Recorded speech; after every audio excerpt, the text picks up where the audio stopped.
We just demonstrated courage versus fear. That's right. Yes. How are we doing, guys? Sorry, we're just joining you very late. We had some technical issues with Zoom. So now we're back in the game live. What's going on? So I'm going to introduce you to a few of the people in the room with us. We've got Seth Kniep, we've got Chris Rawlings, and we've got Athena Severi. Now, guys, do you want to just go around and give people a little bit of background, starting with Seth, and I'm just going to share the video over to the remaining groups, if that's all right, yeah? Sure. Hey guys, this is Seth. I like to call myself Seth Kniep, Keeping It Real. I am currently quarantined in my house with my family. I'm an Amazon seller for the last 5 years, and I teach people how to sell on Amazon. And I had the privilege of meeting Danny and Athena and Chris in Prague.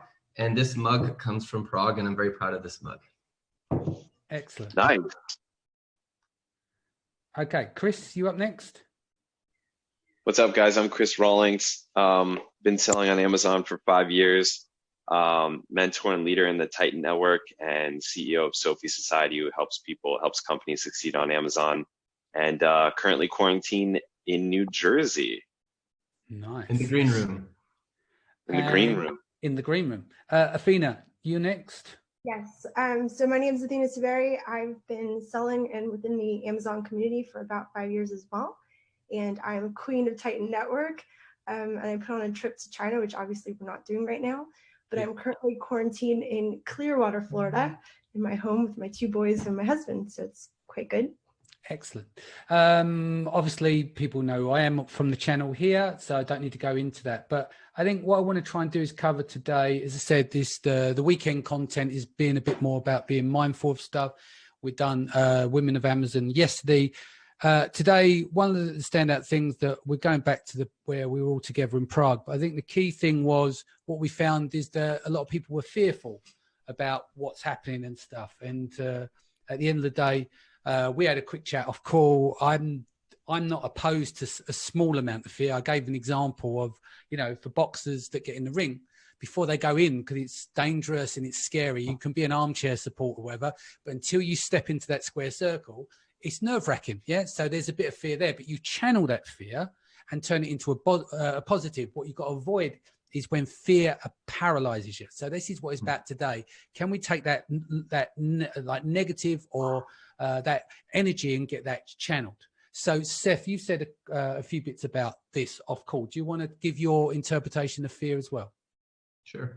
I think the greatest motivator of fear is not knowing what's going to happen. If one of my loved ones is sick and I don't know what the sickness comes from, or if I don't have some kind of solution to it, then that creates fear. And so I think I agree with you, Danny, there's legitimate reason for fear right now, fear that is channeled. And one thing that helps me a lot personally, I have 4 kids, I have a wife, I have multiple businesses. So I have a lot of things that are dear to my heart and important to me. I have a really cool dog, but I think he's immune. Is remembering, what I like to do is remember people who have been in worse situations than me. So for example, one of my grandfathers fought in World War II, and he went through stuff I can't even imagine. I have an aunt who died of diabetes, and it was very, very, very, very painful. And what she went through was like drastic. I have an uncle who disappeared. And I just think of, and even if I go further back, to previous generations where they couldn't do this right here, like the fact that we're able to talk, I'm sitting in my living room chatting with new friends I met a couple weeks ago with very similar passions and ambitions. Even just saying that makes me feel blessed. It makes me grateful. And so by putting my mind in perspective, it helps. And I've been talking a lot to some people who have lived a lot longer than me, who've gone through things I can imagine, and they also help me to put it in perspective. So I think by comparing what other people have been through, it helps me not to dramatize what we're going through, but channel it, which I love the illustration of going into the boxing ring or like stepping up onto a stage. I'm always scared right before I speak. But if I channel that, nervous, you're pacing and stuff like that. And you Heart's know, faster. as long as you don't walk out and trip up or the microphone breaks. I mean, even when we was in Prague, I had no monitors and I had no screen, and I was chatting with the crowd while I was asking the engineer to do. But that comes from experience, right? If that was 2016 and my first speaking gig, I'd have been shitting myself and it would have just died. Right. But I was joking about that silence that you get while you're waiting for things to set up. But Athena, let's bring you in on the call here. Yes, I'm here. Okay, your interpretation of fear. So I think it's really important that we look at things accurately. You know, if you're analyzing something, you have to see what is.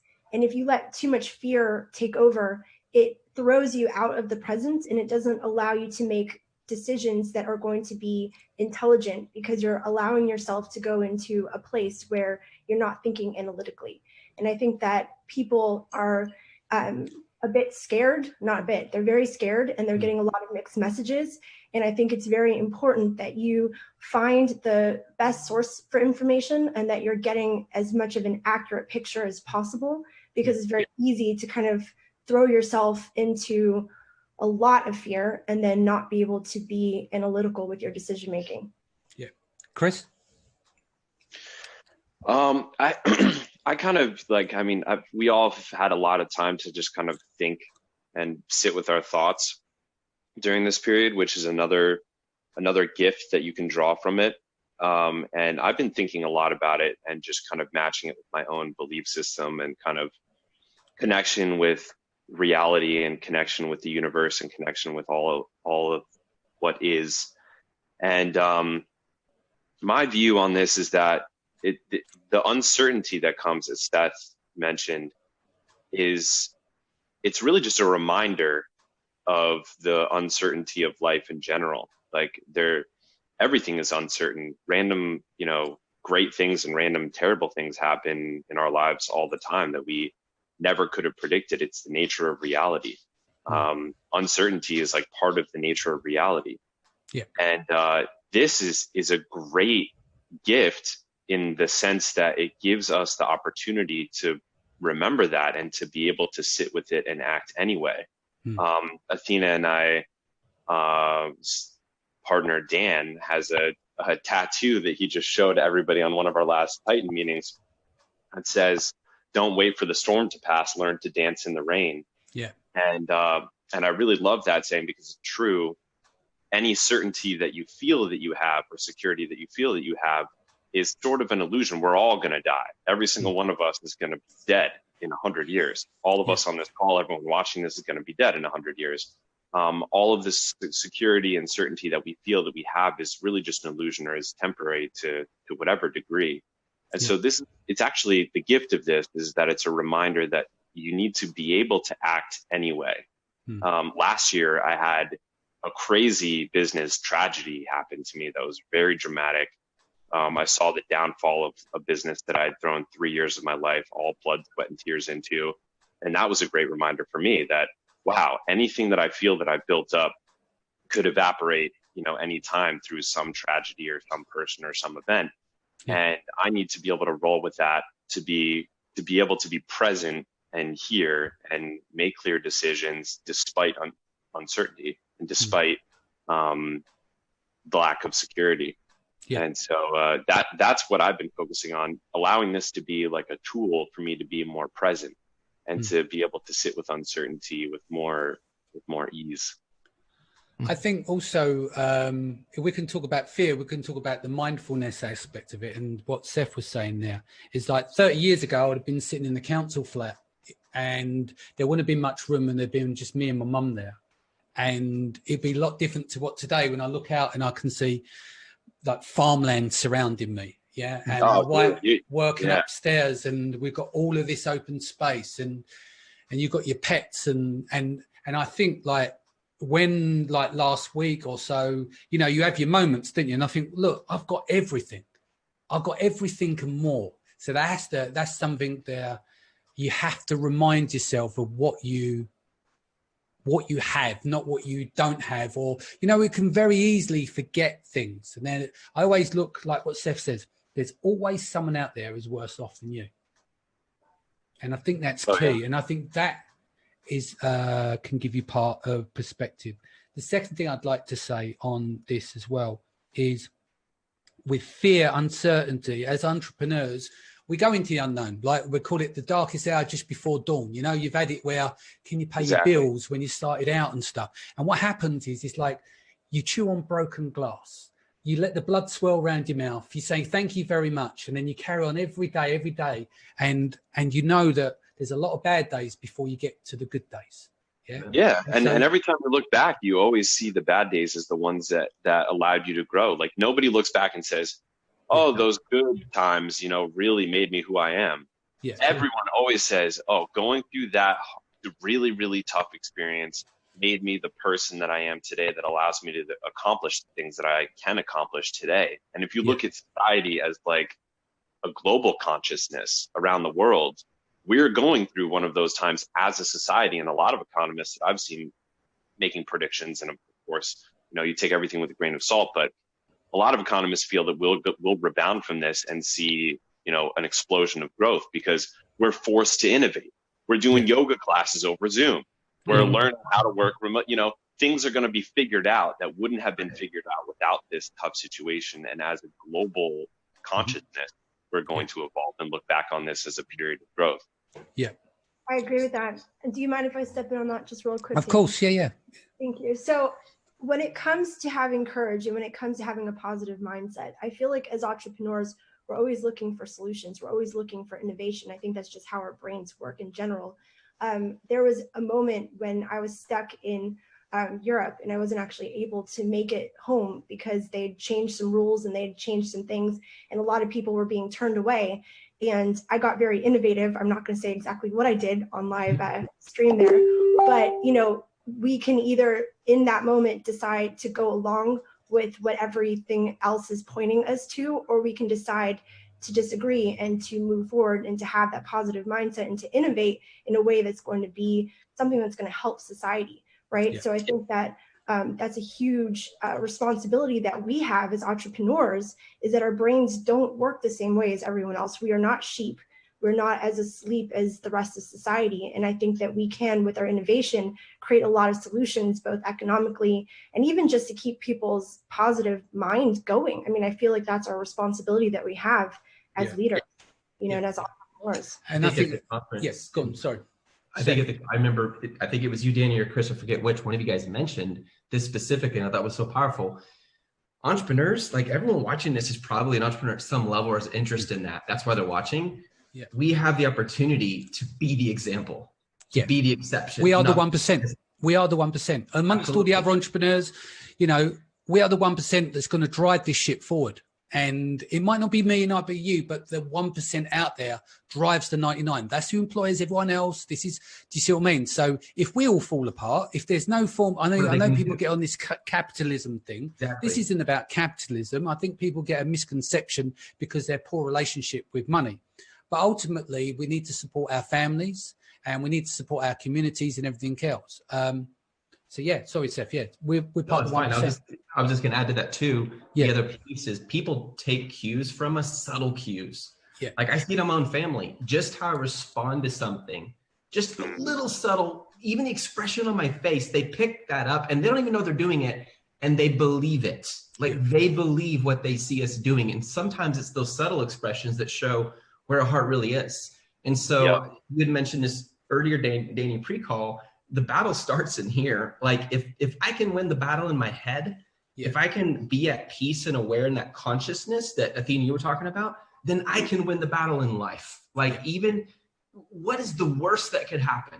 I die. Exactly. For me personally, I die. But it's going to happen anyways. I got an expiration date. It's not written on that tombstone yet, but it's there. Yeah, dude. You know? So why not make the most of while I'm alive? Like this is our opportunity. And I think a lot of times when we're in the middle of the fear, we don't feel ourselves changing because we're focused on the pain.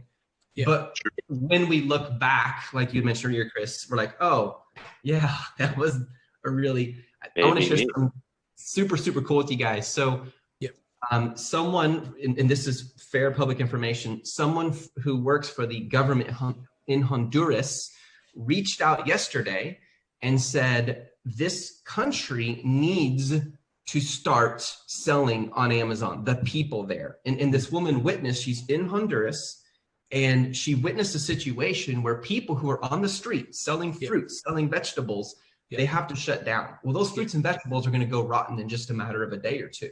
And so their livelihood is literally cut off.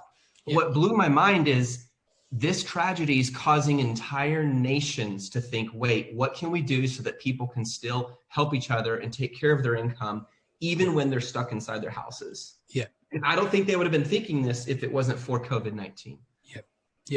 Just a quick one. There's some comments here I just want to quickly address. It says, Adi says, is it me or does it seem that we're being pessimistic now? And I'm like, no, we're just having a very raw, open conversation. There's a difference between being pessimistic and digging down of what is fear and how we adjust that and how we push forward. So don't feel for a moment. We're here. It's those setbacks make way for comebacks. We're all in 100%. This is the whole point of this. But we're also talking about the point of view of mindfulness. So, Adi, I want to just quickly tell you something now, if you're still listening. Fear has different levels. People have different sections of what they can tolerate and deal with because they may not have had setbacks in their life. So I'm going to give you a quick story. Some of these guys know my story. From 2010 to 2012, would have put most people out of the game. But I lost my business, lost $500,000, landed off, had to let people go. And then that was in the September, August. And then my son died in the November. Then my daughter died the July. And then we nearly went personal bankrupt. That is a 2-year period. What that done, it stripped me of my dignity. It stripped me of my finances. It stripped me of my social standing. Everything about me was stripped back to the core.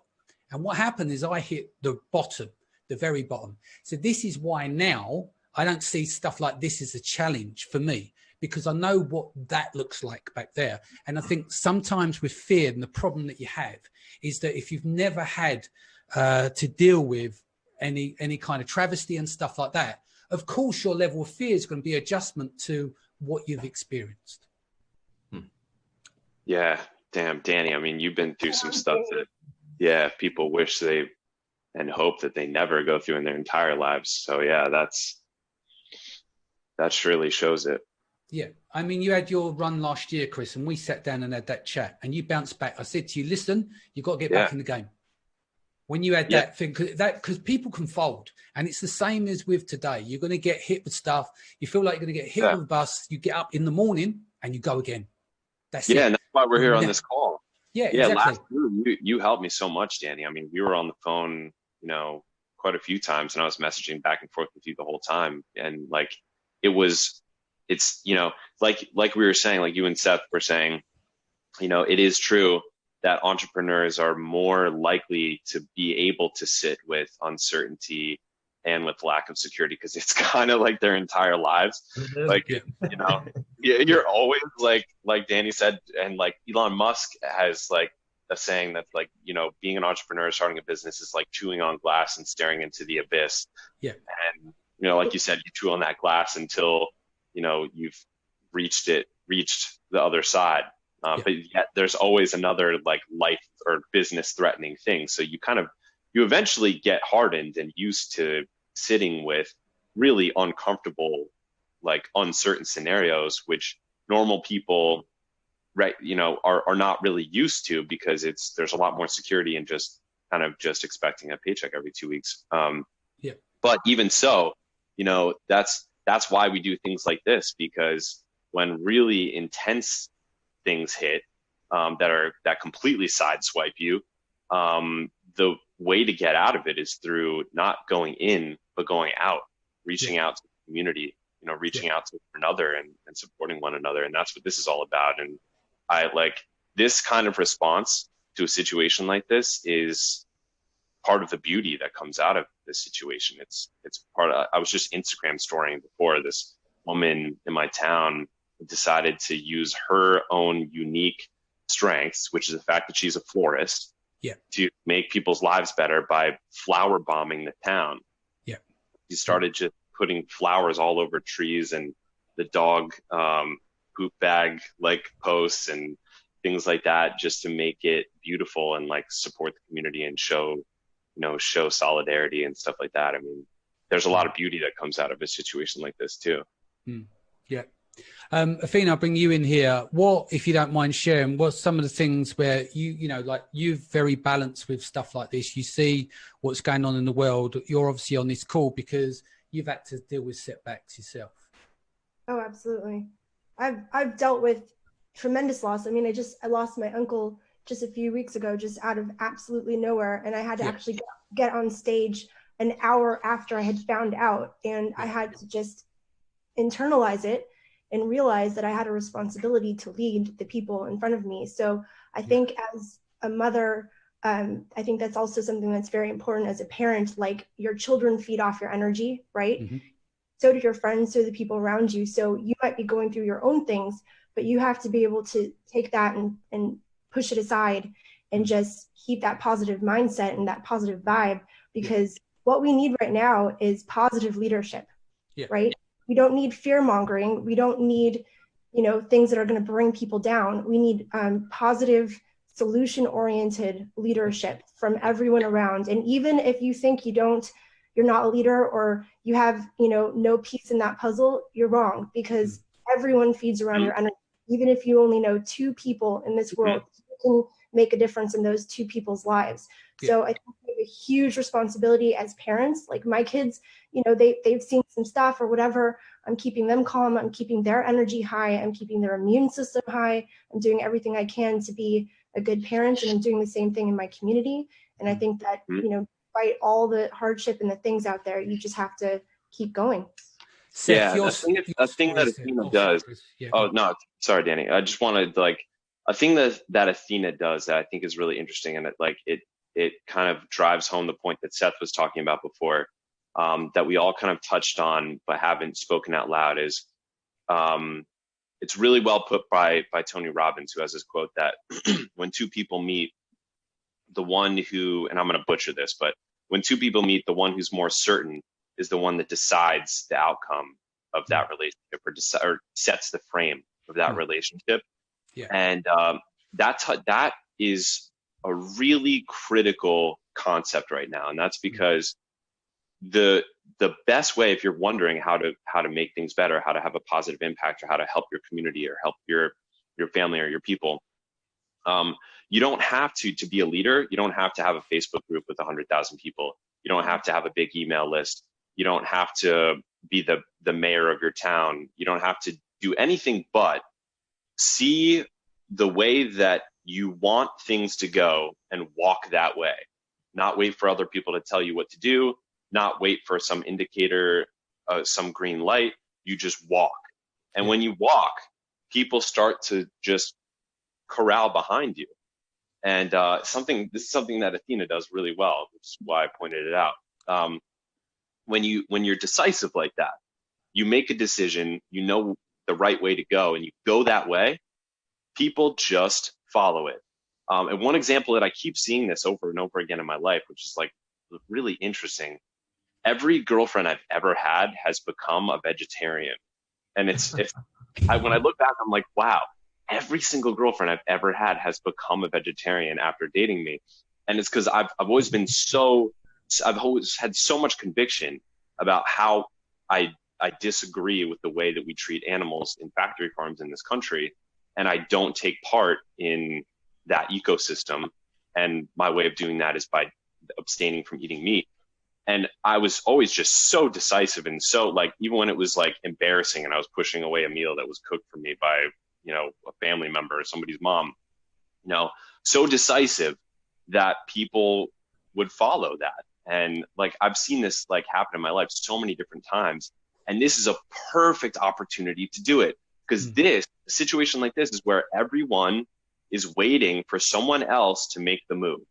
It's human nature that when something scary or uncertain happens, the reaction, people say flight or flight, but there's actually 3. It's fight, flight, or freeze. And freeze is actually the most common one. And that's where we're at now. People are frozen. It's that deer in the headlights. What do we do? And the people that walk and start going, I know what to do. Follow me. We're going this way. those are the people that become the leaders. Those are the ones that set the example. So if you could be one of those people and you know that's what will bring us in the right direction now, that's the best way you could possibly help. Yeah. Seth, can I bring you in here, because you've got a story of humble beginnings in some cases, because you went down to a dime. I can't remember the exact story, but there is a story behind just one dime, isn't it? Yeah, absolutely. So there's two parts to it. The first part is I worked for the richest company on the earth at that time, and I was $24,000 in debt. And I was frustrated because I felt like I was living the death by paycheck cycle. My point isn't that all 9-to-5s are bad. They're not. But for me and in my situation, what I was trying to do, I felt trapped. I felt suppressed. And I got to a point where I had a meeting with a manager, it was my manager, and I was pretty much shamed for something I doing exactly as I was told. And I was put the blame, and there was a lot of like, I'll cover your butt, you cover my butt, you kiss my butt, I'll promote you, kind of that politics, that, you know, stuff that goes on in companies. And I hated it. And after that meeting, I felt like drained. Like I thought, this is it. I was pushed to a breaking point. I was so freaking torn up on the inside. During that time of my life, my wife and I fought all the time. We fought about parenting. We fought about sex. We fought about finances. We fought about everything. Like, and there's stress that I was having in my life was coming out towards her, and I didn't even know it. And so I decided, like, at that point, like, I'm done. Like, I cannot, not with my wife, but with my job, I have to change this. And so after that meeting, because I worked from home, in fact, during the meeting, guys, it was so emotionally devastating to me at that time, because I had put so much heart, so much time, that I had to actually drag a window over the video chat so I couldn't see the manager's face, because I felt so much false shame, like a ridiculous amount. And so after the meeting, because I worked from home, I turned to my wife, she was standing right over there, and I said, that's it. I'm building a new life for our family. And looking back, what's interesting to me is I found that negative emotion, negative experiences, distress, discouragement, depression, a sense of feeling worthless, a sense of feeling not significant, those actually became stronger motivators for me that helped me to take action. So it was but sometimes that drags people down, because what you've created is a wall of negative momentum. Was what happened to you. Do you know what I mean? And some people react differently to it. And I think that's what we got to get through today, is what you're saying there is about momentum. You swung the pendulum, so you become in an upswing. Make the decision. So once you create that vision, and that's the same as everyone today. Like, they may not have the answers today, but I'm a big believer in that you just have to believe. Like, I build everything in my head. I see the finish line first. I'm not a builder, like, start putting everything together. I can actually see, if I'm thinking of a product, launching an event or whatever I'm doing, I actually visualize it. And I go, right, that's where it's going to look like. I don't know all the steps it's going to get me there, but I'm going to get there. And that served me quite well. And in times like that, like this is what you're going to need to do as well. Do you see what I mean? As people out there listening, and leaders, etc. Yeah. And I had to turn that negative emotion I felt towards the company and the manager. And I had to say, what am I going to do about it? Like, I had to own those feelings and let it focus on what am I going to change? And I developed this habit. Every morning, I do it to this day. I stand in front of the mirror and I say, Seth, you're the only person that can actually get between you and success. You are the only person who actually has the power to ultimately do that. And it removes the victim mentality and allows me to take ownership for my life. And so for me, that was one of the lowest moments of my entire life. You're going to say something, Athena. Sorry, Chris, you're going to say something?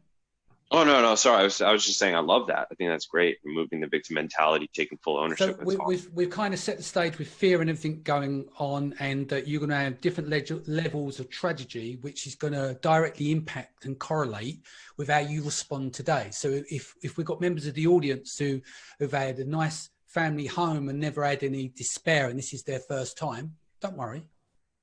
There's plenty more of this to come.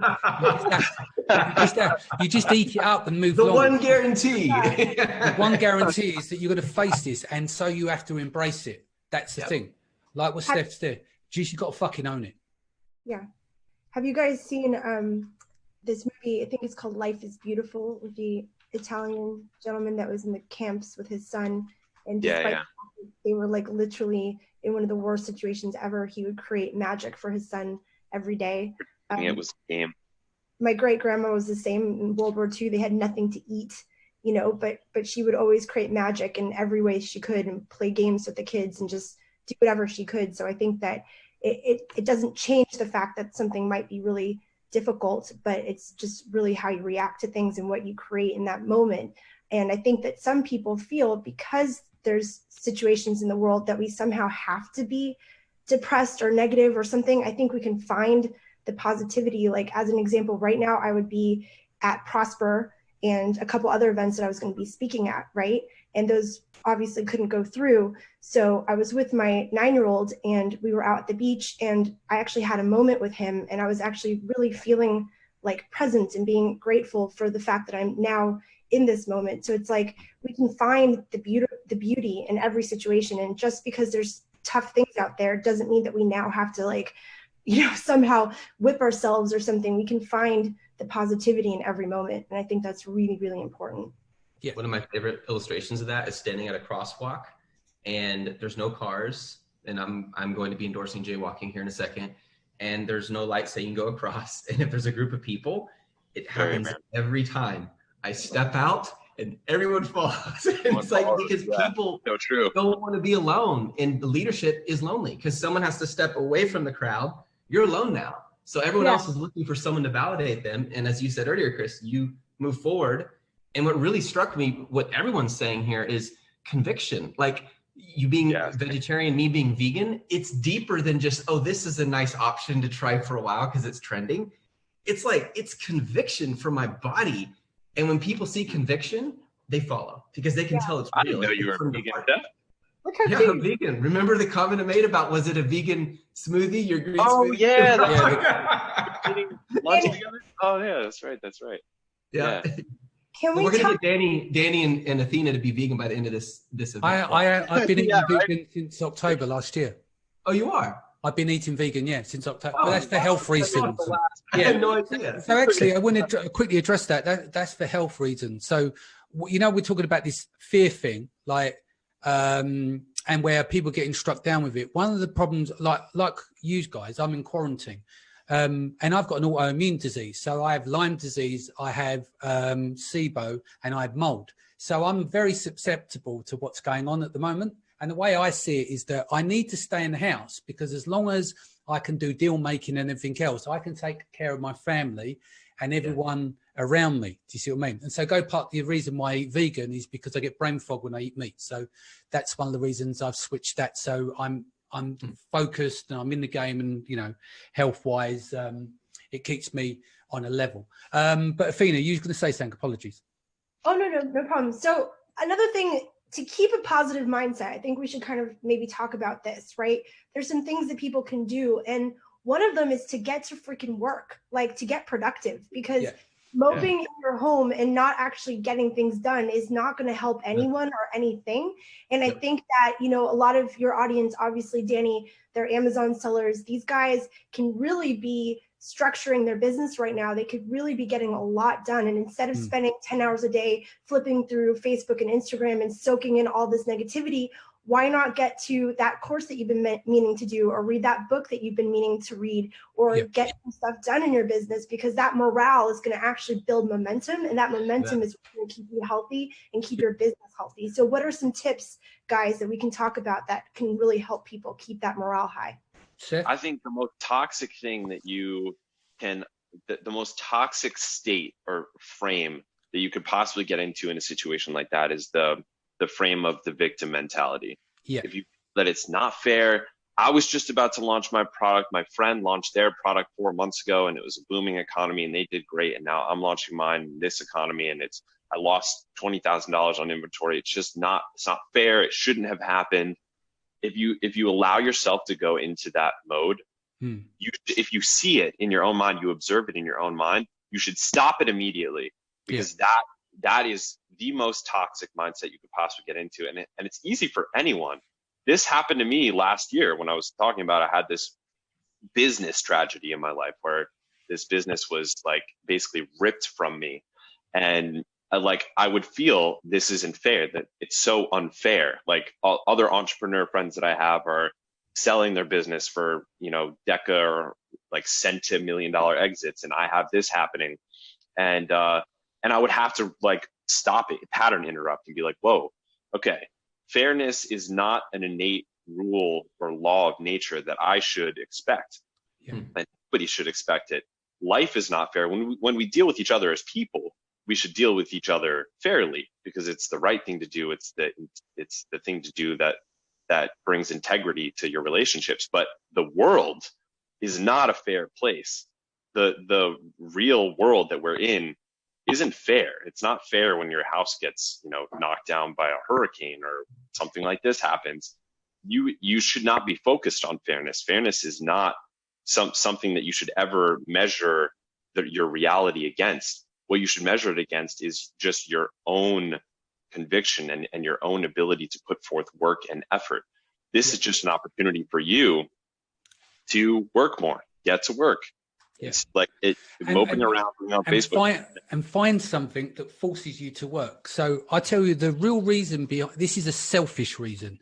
The real reason last week why I decided to do these lives is because I knew at the beginning of last week when he's like, fucking hell, everything's falling apart, whatever, lost a shit ton of money. That's fine. I'll earn that back. Give me an internet connection. I'll make money. But what I did was I knew that because I've got a team and everything around me, I could sit there on my bed on WhatsApp and WeChat and just instruct the team and watch Netflix all day and not have any motivation. So what I've done is I've committed myself to be on here 4 o'clock every day, because what that does is I bring inspiring people on. I can then talk to people. So from a selfish point of view, and hopefully people listening will benefit. So find something that distracts you that you have to commit to. Like, this is very public, right? We're on the fucking internet. Like, if I don't show up, it looks bad, right?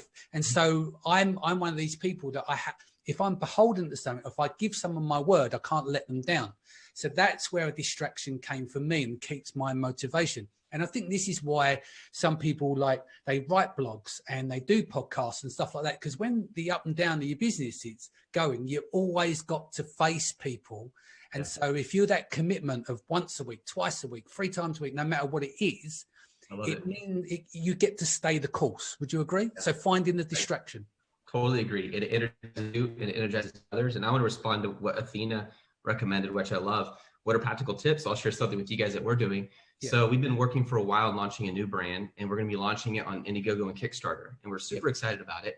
So what we found is when COVID-19 first hit, at first we're like, oh shoot, does this mean we have to delay? What is that going to do to the market? Is this a good time? Yeah. And then we realized, wait a minute, people are terrified right now. What are they thinking about health? This is a fitness brand. Yeah. And we have a lot of traction we're working on Instagram.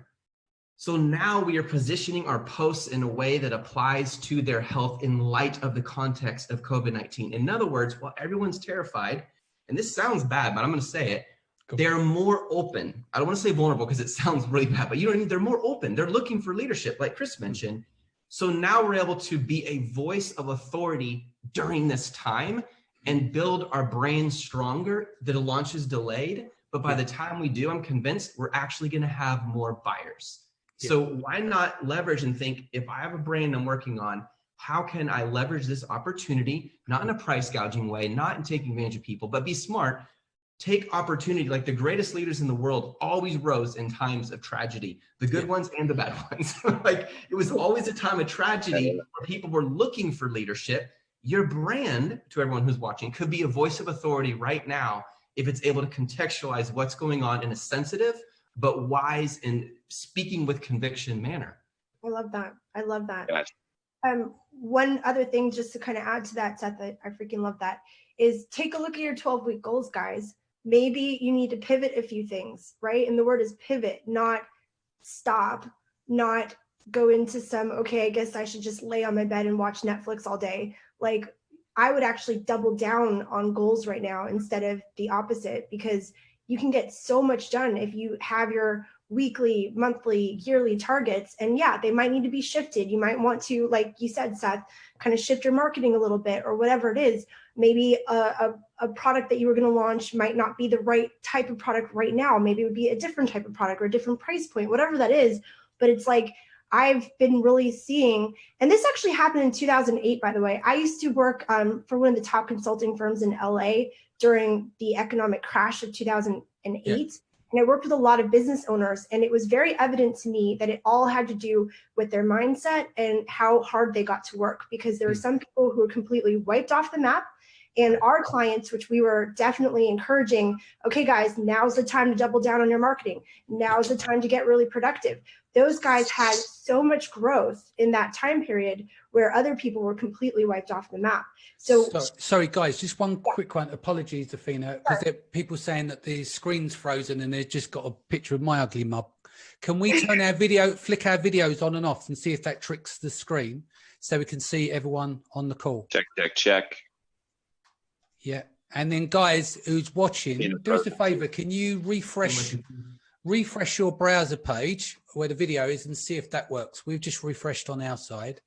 Because at the moment I can only see a picture of me on there, but it is set in the speaker view in the tiled version. I'll flick it around quickly. Let's try again. That's because everybody's having a party on Zoom. What? Yeah. All right. So Sunday brunch. We actually had a birthday party for my mom on Zoom. It was awesome. We had cake on our end. So Baptiste is saying yes, it's back. Let's see some of these messages here. Just want to see if there's messages from the audience, and we'll jump back in. Richard Wren says, as an average Chinese born in the 80s like myself, where the whole family of 3 lived in a household of actually 10 square meters with no bathroom, built to do your night bathroom break in a pod, and there to the age of 7. And now I'm sitting here in this amazing business and having a conversation with all you guys. So he's reflecting back on the troubles he's had. And obviously this all started out in China. I know Richard's been on the show. He's been very helpful when the original coronavirus broke a little while ago. Who else have we got here? Hey, Melissa. Hey, Augustus, Baptiste, Joe. Welcome back, Wendy, Christy, Nick Green.